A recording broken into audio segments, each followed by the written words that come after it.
Welcome back to Another World Awaits. I am the temporal reader and I will be continuing my read through of Westwood Vibrato. This video will cover track 2, titled Hasten Thoughts on Golden Wings, which consists of episodes 3 and 4. I will be discussing the references within this story, so I encourage you to read the webtoon before watching this video. The title of this story comes from the Italian language opera Nabucco, composed in 1841 by Giuseppe Verdi. Consisting of 4 acts, the opera follows the plight of the Hebrews as they are conquered and subsequently exiled from their homeland by the Babylonian king Nabucco. When Otto goes to Westwood Vibrato to buy a trumpet, Cornelia tells him that she had picked it up in Poland. World War II began when Nazi Germany invaded Poland in 1939. To implement their plan for the genocide of Jews, the Nazis established 6 purpose-built extermination camps on Polish soil. During the Holocaust, millions of Jews from all across German-occupied Europe were forcibly deported in sealed freight trains to these death camps.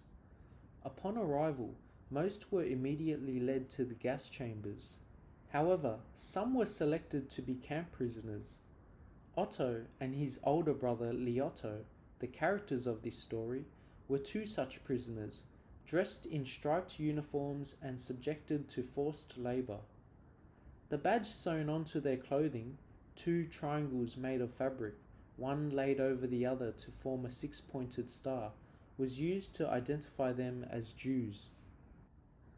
This is a truly harrowing story set during one of the most devastating events in human history. Yet the bleak subject matter and setting is contrasted by Otto's innocence, seen here as he carelessly talks to Oskar, the German soldier. Even Liotto warns his younger brother not to approach the trumpet player and tells him, "He's a German. They consider us as being inferior to animals." This is no exaggeration, as Nazis often regarded the Jews as subhuman. The young Otto doesn't understand that in an extermination camp where Jews are sent to be murdered, why a song about Hebrews longing for their homeland is so dangerous. He then encourages Oskar to continue playing the trumpet as it reminds him of his father, which is heartbreaking because it is Oskar's trumpet playing that accompanies the gas chamber executions. Those sent to be gassed were told to undress and hand their valuables over to the camp workers. They were then herded naked into the gas chambers. To prevent panic, they were told the gas chambers were showers or delousing chambers. To appear as shower rooms, the gas chambers were outfitted with non-working water nozzles and tile walls. A camp officer would supervise the gassings through a peephole. The Pied Piper is a rat catcher from German folklore. The German town of Hamelin was overrun by a plague of rats, so the town hired the Pied Piper, who played his magic pipe to lure the rats away and into a river where the rats drowned. Similarly, Oskar plays the German anthem on his trumpet as the Jews are led into the gas chambers to be murdered. The most intense scene of this story is when the 2 brothers are inside the gas chamber. The art really conveys the fear in their eyes and their helplessness as they are huddled together, moments away from death. Then, as they hear the familiar tune playing, you can see the distress leave their faces. The colouring in this panel lightens the tone of the scene, creating a sense of tension lifting. Hitler committed suicide on April 30, 1945. After the war, numerous trials were held to prosecute former staff of the extermination camps on charges of war crimes and crimes against humanity. It is estimated that 2.7 million people were murdered in the 6 Nazi extermination camps. With all the horrors that Otto had seen and lived through, he says to Cornelia, "Nazis are not humans." A lot of suffering underlies his statement, yet Otto doesn't say it coldly or filled with anger. Instead, it is a statement filled with sorrow. I was impressed with how the Nazis were depicted as evil and heartless, without shocking the reader with confronting scenes of torture or piles of dead bodies.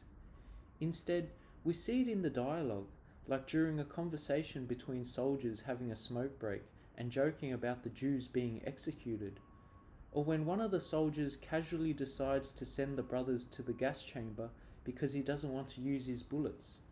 It effectively portrays the Nazis' callousness towards the Jews without the shock value of gore and violence.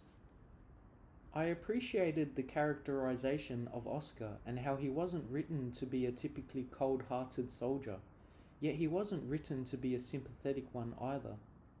He dutifully followed orders but didn't express any joy in what he had to do, nor did he indulge in the jokes made by the other soldiers. And Oscar's first exchange with Otto was more a warning for the benefit of the young boy rather than a threat. He wasn't one of the good guys of the story, but he was shown to be conflicted, leading him to perform a good deed in the end. Otto's heart is filled with sorrow because he never had a chance to thank Oscar. This sadness that has lived inside Otto all these decades is his Hun, a concept that was introduced in track 1. While Cornelia gives the trumpet one last look, a pile of letters sits on a table. Also returning to make an appearance is the penguin that followed Cornelia home in the first story. That concludes my look at Westwood Vibrato, Track 2, Hasten Thoughts on Golden Wings. I hope you enjoyed this video and thank you so much for watching. I will be back shortly with a look at Track 3, so until then, remember to take the time to enjoy what you read, and I'll see you next time.